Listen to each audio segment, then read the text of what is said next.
They're a snack famous for making cheese crunchy.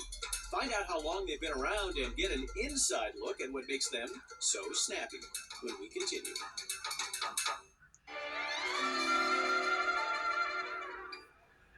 Welcome back. I'm Mark Summers, and today we are catching up on crunchy stuff. Did you know the folks at Frito-Lay actually have a machine in their R&D lab that measures the crunch? It's called the Crunchometer, of course, and one of their well-known snacks adds some cheese to the mix. So join me now behind the scenes to see how it all comes together. They are extra crispy and finger-looking good. But we're not talking chicken, we're talking Cheetos. This snappy snack was introduced nationally in 1948 and soon became the king of the crunch. Now, we make about 4 million bags of Cheetos a day. That comes out to over 1 billion bags of Cheetos a year. Even though so many of us eat them, how many of us really know what a Cheeto is?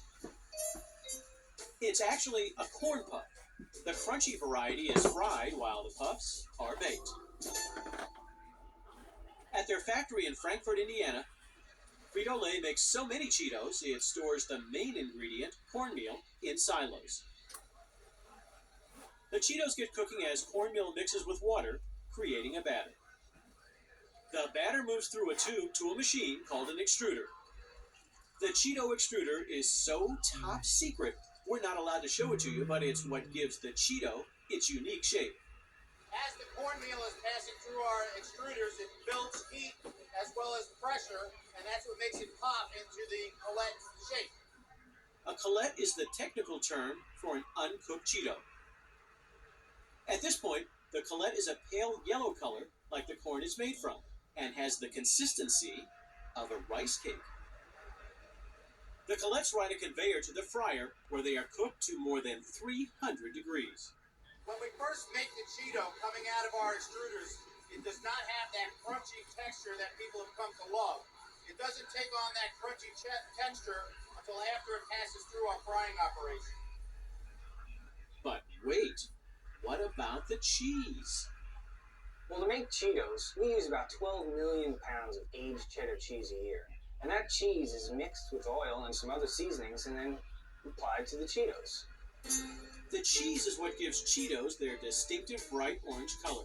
It's also a shade that tends to stick to fingers, something Cheeto lovers really don't seem to mind. People actually like to lick that cheese powder off their fingers. A sea of super cheesy Cheetos then moves towards bagging. Along the way, trapdoors open up on the conveyor, dropping the Cheetos into weight check machines that measure the perfect amount for each bag.